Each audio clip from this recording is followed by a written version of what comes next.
masuk ke salah satu ya kayak office gitulah ruangan, tapi di ruangan itu tuh ada kayak foto-foto karyawan gitu loh. Foto karyawan yang udah lama gitu pada dipajang-pajangin, kayak udah pensiun-pensiun lah. Pak Genzi mana yang kamu maksud? Coba kamu kasih tahu fotonya. Tunjuklah sama dia. Oh, ada itu fotonya tuh. Ada fotonya. Si bapak yang ngobrol sama si temen gue ini ada fotonya. Majang itu di ruangan itu. Si mandornya tuh kaget kan. Kamu yakin katanya? Kamu tadi ngobrol sama Pak ini gitu kan, Pak Genzi ini. Saya yakin Pak, ini. Kamu jangan ini ya, maksudnya jangan ngada-ngada gitu. Iya. Kamu tahu nggak kata dia, Pak Genzi nih udah meninggal 10 tahun yang lalu.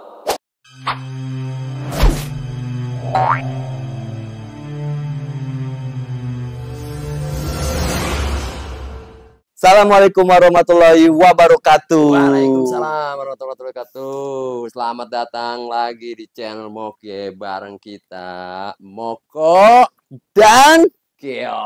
Yeah. Masih di acara apa? Ngopami. Ngobrol perkara misteri. Anjir. Aduh. Akhirnya kita duet lagi nih. Yo, udah lama ya. Yoi. Aduh, gila setelah kemarin bersama narsum-narsum Narsum ya. kebanggaan Kota Serang dan Cilegon yang bercerita tentang pengalaman-pengalaman misterinya. Wow, pastinya. Kali ini gua bakal nyeritain cerita pengalaman sih dari salah satu subscriber. Tapi berhubung subscribernya nggak bisa datang karena ada di luar negeri, Di mana tuh? di Japanese. Japanese Ike kimochi. Ingatnya itu aja, kalau ke Jepang ingatnya Ike kimochi gitu. Jadi gimana tuh ceritanya itu?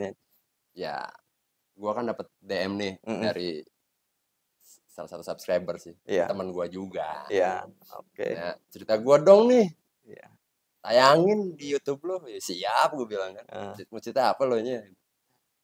Biasa waktu pengalaman gua magang di Jepang. Ya, hari ini juga dia ada di Jepang sih. Dia stay di sana sekarang akhirnya. Oh, udah tinggal di sana tuh ya. Iya, sama bininya. Tapi ngomong-ngomong kerja di Jepang sama bini enak juga kayaknya di sana ya.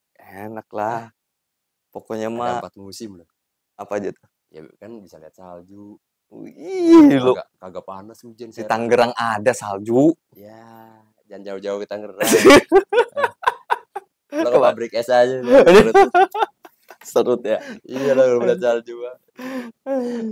Jadi gini ceritanya.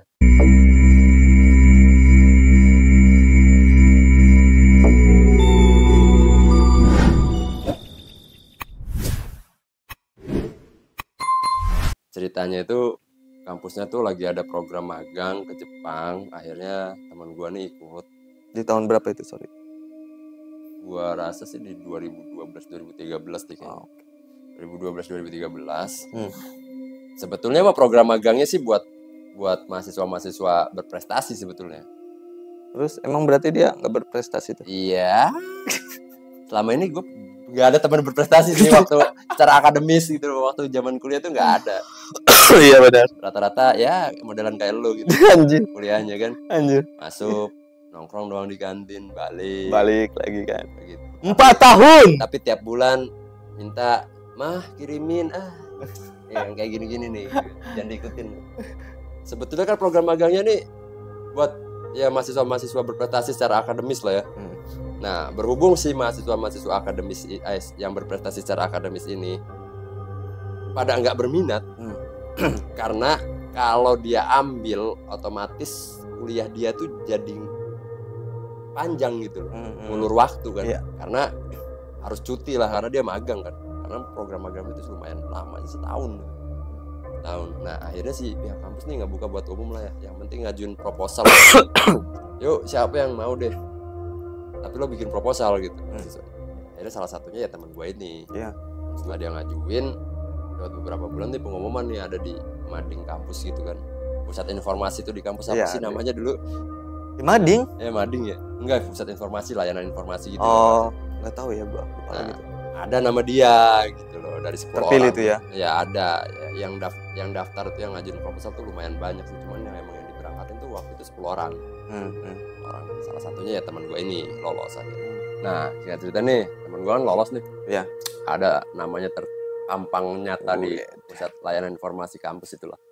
10 orang ini ada dia nomor. Nah, singkat cerita setelah dia lolos, akhirnya yang ngumpulin persyaratannya lah kayak bikin visa atau bikin paspor. Ya. Paspor Apa paspor? Paspor apa paspor? Nggak habis nih. Udah paspor aja intinya, Mbak.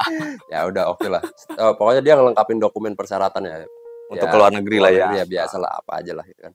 Akhirnya berangkatlah tuh. Pokoknya setelah semua dokumen beres, belajar udah lengkap ya. Belajar bahasa Jepang udah beres gitu, sekolah Jepang itu. Akhirnya berangkatlah tuh hari setelah itu semua berangkat di Jepang 10 orang ini. Tapi di Jepangnya itu nggak ditempatin di satu pabrik yang sama.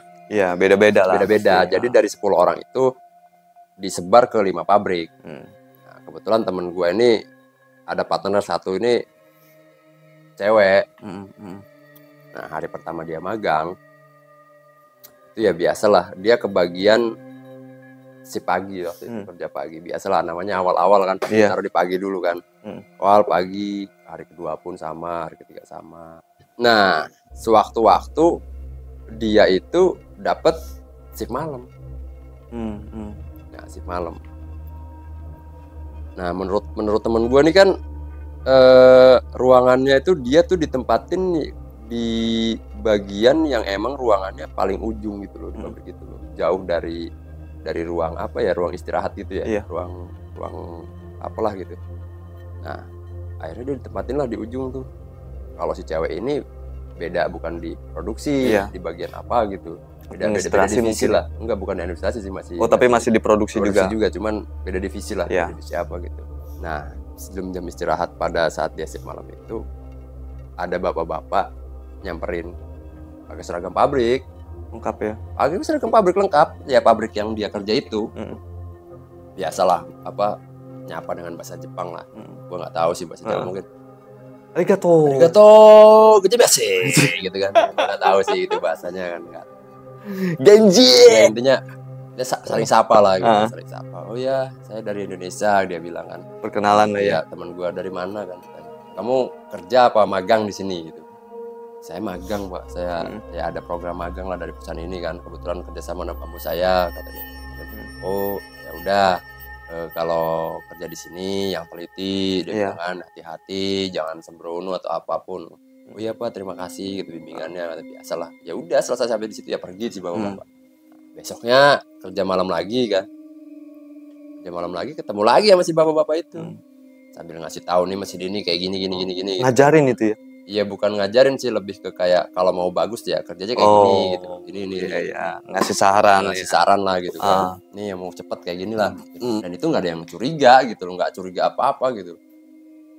Ya bapak-bapaknya kan ya seumuran 70, 60, 70. Udah tua banget Mbak sih, memang udah tua. Rambutnya kata dia juga rambutnya udah putih. Kakek Sugiono lagi Jan. Kan kakek Sugiono nggak berambut.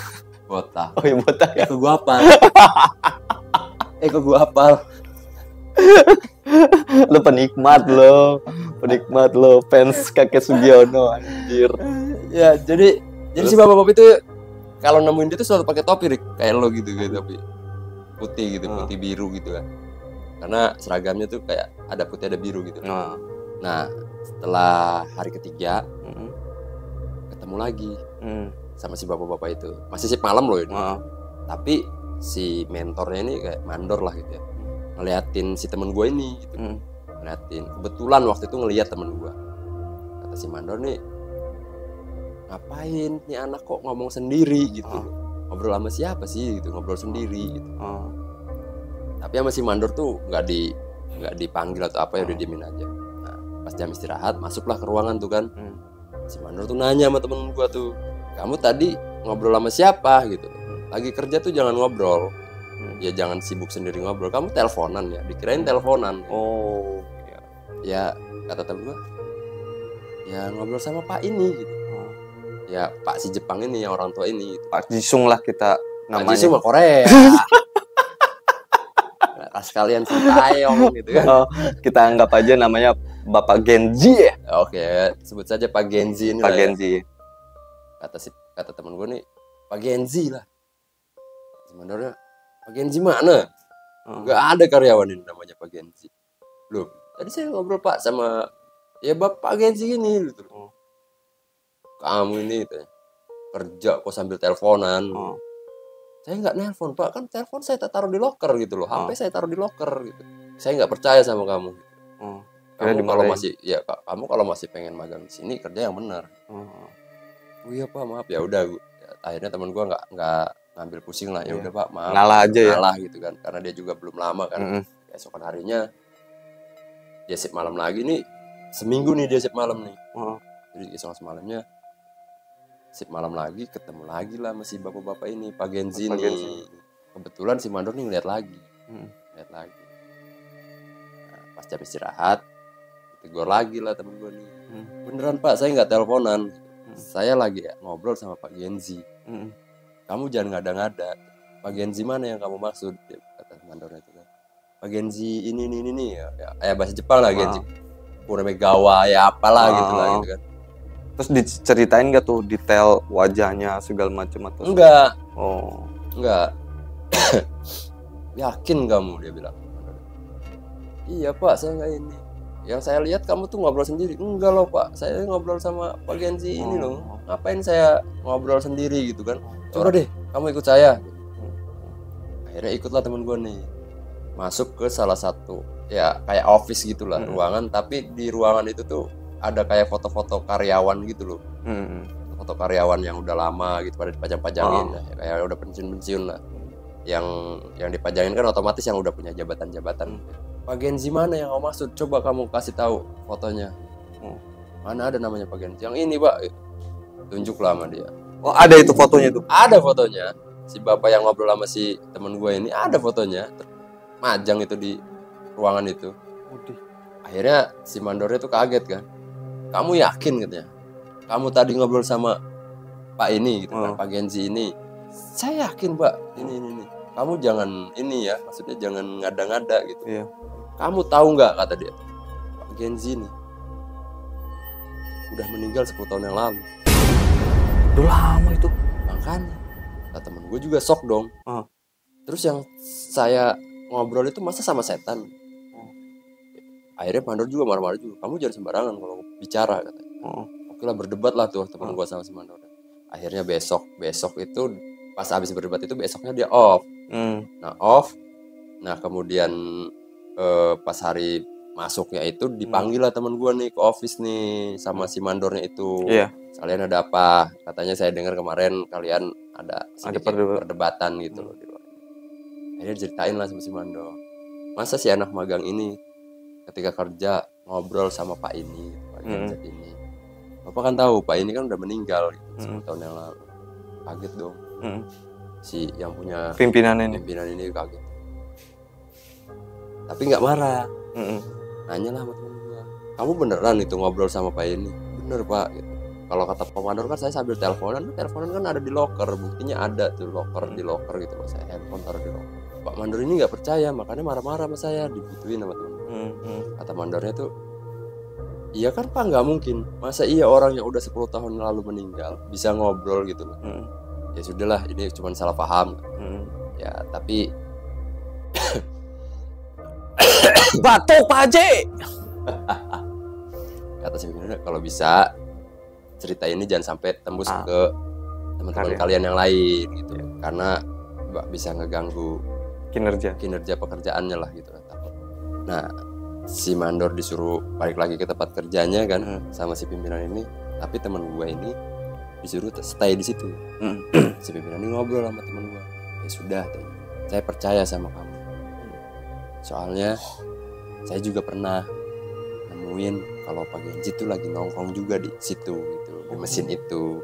Akhirnya si pimpinan ngebuka, Pak Genzi ini udah almarhum 10 tahun yang lalu karena ada satu kecelakaan di kerjaan itu gitu. Ada satu insiden gitu loh yang menyebabkan dia meninggal di situ. Di pekerjaan itu, di pabrik itu ya. Di pabrik itu. Nah, yang pernah nemuin itu saya sama ada teman saya, kata pimpinannya itu. Nah, si Mandor ini kebetulan nggak pernah gitu, si pimpinan ini nggak pernah cerita sama yang lain juga gitu kan. Terus udah akhirnya suruh balik lagi kerja. Dia kan kerja pagi nih, balik sore dia nggak langsung balik, janjian tuh sama temennya tuh, sama teman si ceweknya ini nih, ya intinya makan dulu lah gitu lah, nongkrong dulu lah, makan lah sebelum balik ke mes gitu kan. Makan lah tuh sama si cewek ini, tapi si cewek ini balik duluan. Nggak tahu deh tuh alasannya apa tuh si temennya nih balik duluan. Dia satu mes sama tapi beda kamar. Nah, akhirnya teman gue nih balik sendiri. Nah pas dia balik ke mesnya ini, dalam perjalanan pulang ini, dia tuh ketemu sama cewek pakai kimono, pakai sendal Jepang tuh kayak di sini bakiak gitu, tau nggak lo?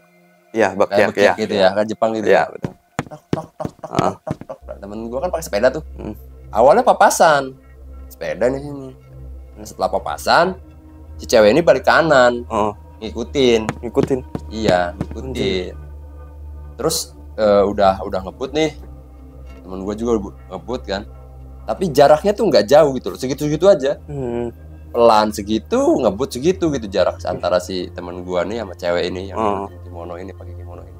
Waktu papasan itu dia nggak sempat ngeliat muka, karena nunduk si cewek itu. Nah akhirnya saking penasaran, nih cewek kenapa ngikutin gue mulu? Gitu. Baliklah ke belakang tuh. Balik badan dia. Balik badan temen gue tuh, nggak balik badan sih, nengok ke belakang gitu loh. Ternyata tahu nggak lo, ceweknya nggak ada mukanya. Mata itu datar. Gila. Datar. Polos aja. Polos aja kayak kulit gitu, polos. Nggak ada mukanya. Jelas tuh ya. Jelas kata temen gue, itu jelas kok nggak ada mukanya. Gue tuh sempat ngeliatin lama gitu loh. Kok nggak ada mukanya gitu. Sambil kipas-kipas tau nggak lo? Tapi sambil jalan itu. Ngikutin itu. Pas dia udah tuh kan, naik ke depan naik ketawa kan. Gitu ketawa orang Jepang tuh gimana sih? Tawa enak itu, yang kayak di film-film itu. Gitu. Kan agak-agak meong gitu kan. Suara sadis itu mah. Ini ketawa dia. Akhirnya dari situ temen gue langsung lah ngabrit kan. Ngabrit masuk ke mes, gerusak-gerusuk kan masuk ke mes. Akhirnya si cewek tadi kan udah pulang duluan nih. Mendengar tuh temen gue balik tuh, keluar lah. Lu kenapa lu? Balik gue gedebak. Udah nanti gue besok ceritain. Akhirnya udahlah malam itu tidur. Besok diceritain lah tuh sama si temennya yang cewek tuh, bahwa malam tuh gue diikutin sama cewek perempuan gitu kan, pakai kimono tapi nggak ada mukanya. Datar itu. Datar aja. Rata lah ya. Rata. Kata si ceweknya, ngapain sih lo cerita? Ya kan lo minta semalam diceritain. Tabuk dasar cewek kan. Dasar lo dia. Gitu. Wanita kayak gitu aja tuh wanita. Tapi pengen diceritain nyesel. Ngapain lo cerita gitu. Dia pengen cerita gitu. Ya kan lu yang minta ceritain. Ya, kalau tahu serem gini kan ngapain? Makan jangan kepo gitu. Ya udahlah, akhirnya berdebat sama mereka.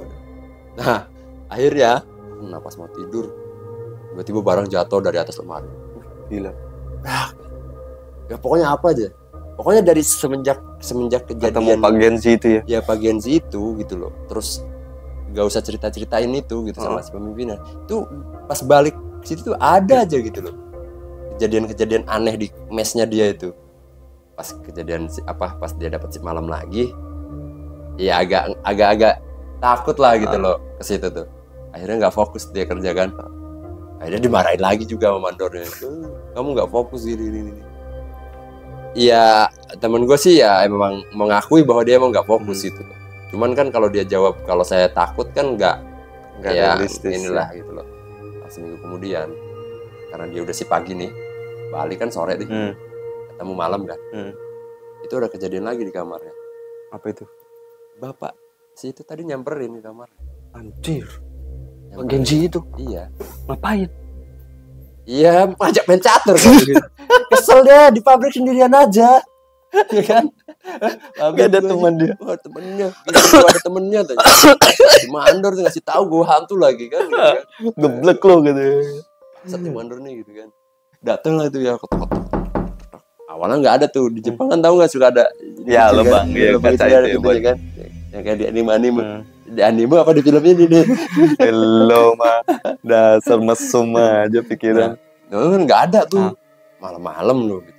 Apain malam-malam bertamu gitu kan. Ada tuh ketok lagi. Ternyata ada Pak yang dilihat ya si Pak Genzi itu. Senyum itu kan begini senyum itu. Gue kaget dong langsung. Gue salah lihat nggak ya? Dilihat lagi masih ada. Anjir. Masih senyum. Akhirnya temen gue shock tuh kan. Agak-agak shock lah gitu, diem gitu. Ini bener gak sih yang gue lihat gitu? Ini bener gak sih yang gue lihat? Nah, akhirnya dia nyoba lihat lagi. Ketiga kalinya tuh ya? Kalinya. Masih ada. Masih ada. Tuh ya. Serius, kaget itu, kaget. Akhirnya gimana tuh? Pas dia buka. Lu ngapain sih? Lama banget katanya buka pintu. Ada si bagian Z-nya tuh. Lu ngapain sih? Lu Bapak ngapain di sini? Saya kan yang punya mes ini gitu loh. Oh, saya kan yang punya mes ini. Oh, loh, Bapak kan bukan udah meninggal 10 tahun lalu. Itu kembaran saya kata dia. Itu kembaran saya. Itu kembaran saya. Dia bilang, itu kembaran saya. Kaget kan lo? Nama bingung dong teman gua. Nama bingung teman gua. Kembaran. Pak, ini jangan ngada-ngada gitu loh. Dan kadang-kadang gitu. Bapak tuh setahu saya tuh kan kerja di pabrik gitu kan. Dengan maksudnya udah meninggal 10 tahun yang lalu. Iya, yang kamu maksud itu kembaran saya. Oh. Bapak nih yang bener sih gitu. Kalau kamu nggak percaya, yuk ikut. Nah, kebetulan mesnya itu di sebelahnya tuh rumah yang si punya mes ini kebetulan gitu. Ya perusahaan tuh kontrakin kasih kata itu kontrakan lah gitu, sewa rumah gitu buat mes si anak-anak magang ini kan. Itu kan fasilitas dari perusahaan kan. Akhirnya udah disuruh ke bawah lah ya. Kebetulan mesnya tingkat tuh. Suruh ke bawah yuk. Kalau kamu nggak percaya katanya, ayo ikut ke rumah saya. Ikutlah rumah dikasih tahu. Yang ini kan katanya. Oh iya. Kata teman gue tuh. Iya bener ini katanya. Bukannya Bapak Pak Gen Z? Bukan. Dia Pak Gen Z. Kalau saya milenial gitu. Bukan itu Gen Z ya, Gen Z. Milenial itu. Ya, pokoknya salah satu itu nama Genji, ini Senji. Genji gitu ya. Itu Genji kan kata si Bapak itu. Saya Senji gitu kan. Ya memang saya punya saudara, maksudnya punya sepupu kembaran saya, bukan sepupu ya, kembaran ya, adek kembaran. Ya. Namanya Pak Gen Z. Memang dia kerja di perusahaan yang kamu magang ini gitu loh. Ya udah salah satu ya apa sih atasan lah gitu loh, salah satu. Pak, jangan-jangan yang saya lihat di kantor di pabrik, Bapak ya yang datang ya. Saya nggak pernah main-main ke pabrik katanya. Lah, emang kenapa kata dia bilang? Apa sih kamu bisa tahu bahwa saya ngirain Pak Gen Z itu tahu dari mana gitu kan? Kamu bisa tahu katanya. Masalahnya saya kemarin-kemarin itu selalu ketemu sama Pak Gen Z ini kalau lagi kerja gitu, ngasih arahan gini-gini. Kata si Pak Senji-nya ini, ternyata bukan saya doang katanya yang datengin gitu. Si teman guanya kan nanya kan, Bapak temenannya pimpinan ini ya gitu. Yang lo bilang tadi kan, ada salah satu pimpinan ini kan, temennya ini kan, yang juga ngeliat juga. Nah, ternyata sepupunya, saudara kembarnya. Ternyata yang dimaksud pimpinan itu ya saudara kembarnya. Saudara kembarnya ini. Lihat juga sering dia datengin gitu lah. Ya entah nggak tahu yang ngajak ngopi mungkin karena teman masa kecil gitu kan. Betul. Ngajak ngopi, main gatik. Ya kan? Main engklek aja. Main layangan.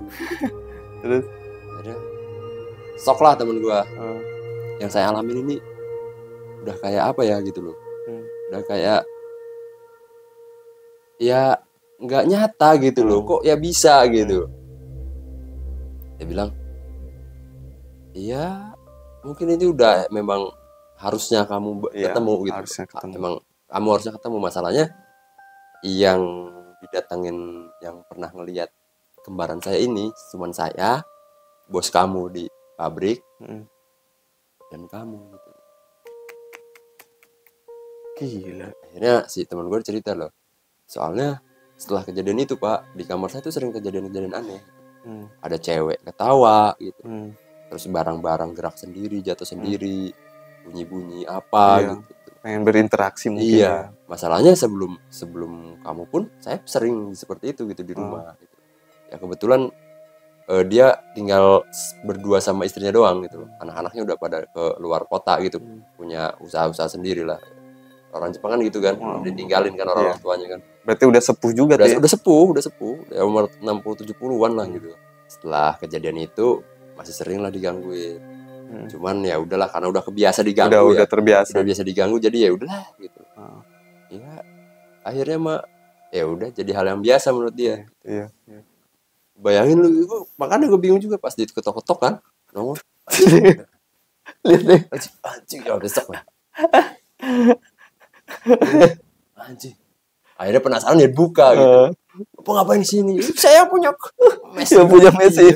Tapi ini asik juga ini ceritanya nih, seru juga nih. Ya, mudah-mudahan teman gue juga sehat lah di sana ya. Soalnya selamat. Temen gue juga nih masih kerja nih di Jepang nih. Bukan magang lagi tapi udah kerja di Jepang. Udah tinggal di sana, udah hampir 5 tahunan ada di sana. Udah nikah juga ya? Udah nikah juga, bininya ada di sana juga. Sehat-sehat ya bro di Jepang. Mungkin sekian aja ceritanya hari ini. Tapi sebelum kita tutup, jangan lupa terus dukung kita dengan cara subscribe, like, dan komen. Biar apa? Acara kita makin berkembang, makin lebih seru lagi cerita-cerita yang bakal dibagikan. Iya betul, lebih horor lagi dan lebih seram lagi. Enggak sih, lebih bodor kayaknya. Lebih bodor mah kalau udah kita duet gini anjir. Jangan lupa nih yang tadi untuk subscribe, like, dan komen. Karena apa? Karena kita butuh monotes biar tidak sia-sia. Dan buat temen-temen juga nih mengingatkan kalau untuk kalau punya cerita seram langsung aja email ke kita atau ya ke DM ke Instagram kita masing-masing. Oke? Instagramnya nanti kita tulis di deskripsi dan emailnya ya, di deskripsi video ini. Oke aja lah, tutup aja ya. Iya udah ngantuk. Kalau gitu, gue juga sama. Oke, assalamualaikum warahmatullahi wabarakatuh. See you next time.